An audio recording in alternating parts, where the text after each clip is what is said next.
Hey, welcome back to GBGuns, back from the range after taking this nice compact size 1911 from Rock Island out for our standard. Of course, what's for dinner is a little short on these just because there's really not as much variety in loads out there, and well, quite honestly, I don't own that many different types of rounds. Going to start wiping this guy down. These full-length guide rods certainly don't make disassembly and field stripping very easy.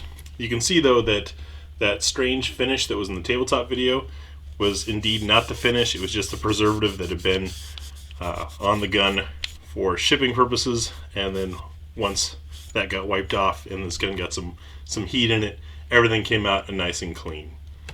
Anyways, let's get the footage in so you can take a look at this.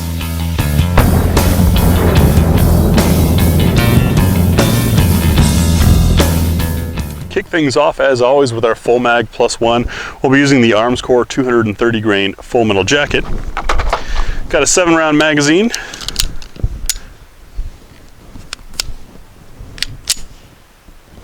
Didn't quite want to feed. I hope that's not a consistent problem. Kick the safety on to top off our magazine, so we're now at a full 8 rounds. And this will be a little bit slower shooting just because I'm going to shoot at an actual target this time. See how the gun does.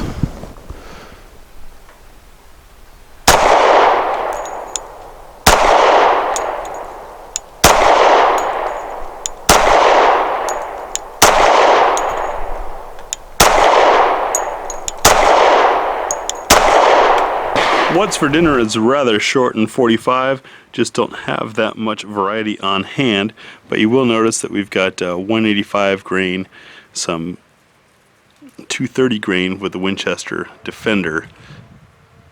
These are all nickel plated and all have different profiles for their hollow point. We'll see how they feed in the rock. For target number 6, I will be using Winchester Defender 230 grain bonded jacketed hollow point.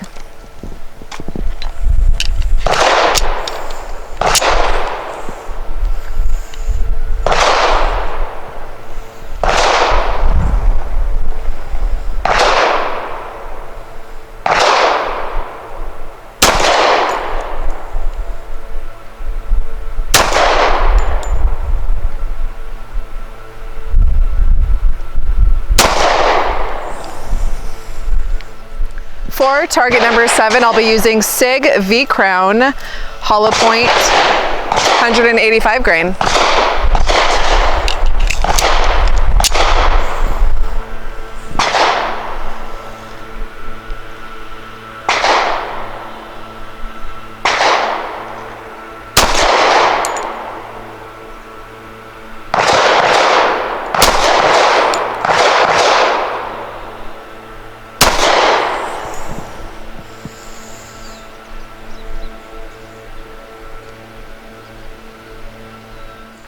For target number 8, I will be using Remington Golden Saber 185 grain.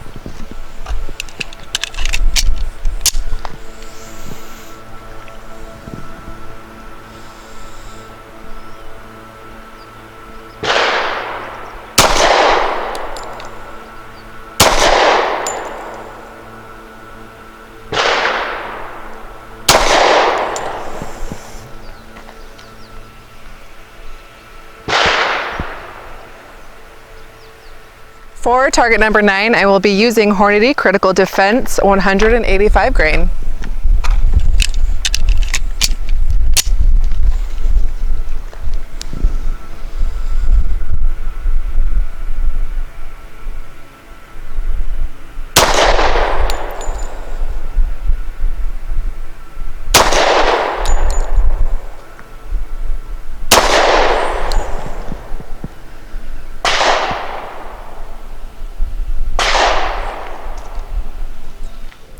Alright, so 5 shots from 7 yards. I'll be using AMSCS USA 230 grain full metal jacket.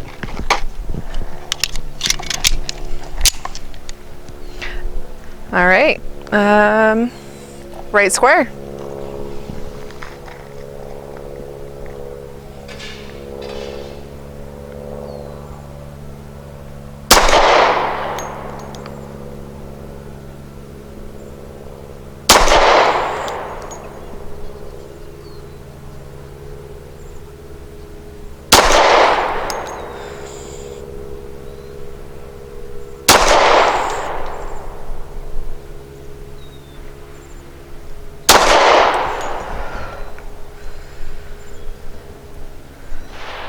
All right, just like Burgundy Bomber, for my 5 shots from 7 yards, be using this AMSCS 230 grain full metal jacket at the left square on our target. Let's see how this little guy does. More like how I shoot.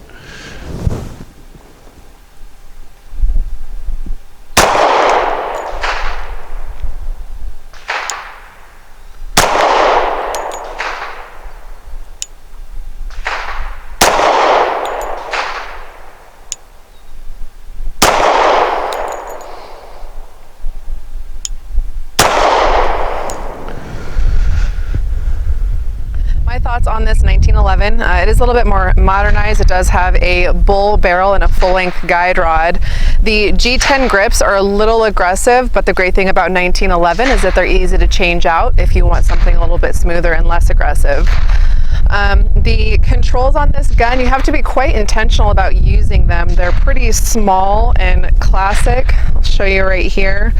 So when doing the slide release, I do really have to push with the tip of my finger, and then for the safety, pretty small lever, so you have to be quite intentional about putting that on. It's not as easy with the joint of your finger. For a 45, this is a little bit snappy, but as you can see, the gun is really accurate and does great with heavier ammunition. So as far as the sights, it's got the front fiber optic sights and the rear adjustable sight. And overall, it was an awesome gun and fun to shoot. All right, so when you get guns this small, they get snappy. It definitely happens. The gun being all steel does help absorb some of that recoil, but as you may or may not have seen in my hands, it jumps a lot. I'm getting 2 3/4, almost 3 fingers onto the gun, thanks to that base pad on the magazine, but it still really tries to torque out of my hands. The G10 is a bit aggressive for me as well, so I would probably swap those out. The sights, however, nice and crisp and clean, as is the trigger. 1911s, especially a 70 series like this, where you don't have that extra internal safety. Nice crisp trigger, which makes for good shooting, and the size is certainly concealable, considering that that's the length that you're trying to hide. For comparison, this is my daily carry, and you can see that it's actually bigger than this little 1911. So if you're looking for a 1911 that is carryable, I'd say this makes for a great option. Hope you like what you saw there. Definitely an accurate gun. Both Burgundy Bomber and I thought these G10 grips were maybe a bit on the aggressive side. I've shot a few different guns with G10 grips on them, and sometimes they feel sharp, sometimes they don't. I think it just depends on the cut. The gun is snappy, being so small, but it's still manageable, and accuracy, like I said, is pretty hard to deny. We did have one hiccup there, loading on a full mag. I think the gun was maybe getting dirty at that point, or it was a magazine issue. Either way, magazines are fixable. You just change them out. Maybe, I don't know, find another brand that you prefer. Everyone's got their favorite 1911 mags, so I'm not too worried about that. Was very impressed with this, and something I didn't mention, the tabletop, but yeah, that's a fiber optic sight, but it's not overly bright. Some of them, for me, I can lose the target or have difficulty finding that clean, sharp edge if it's like a really bright color fiber optic in a sunny day. So I prefer that they not be super bright, and that kind of matted orange, or muted orange if you will, is pretty good for popping out, but not being blindingly distracting. But that's just a personal preference. I'm sure everyone else has their opinions. Let me know what your thoughts were on this gun, if it's how you expected it to perform, and what your experience has been with Rock Island. Thanks for watching.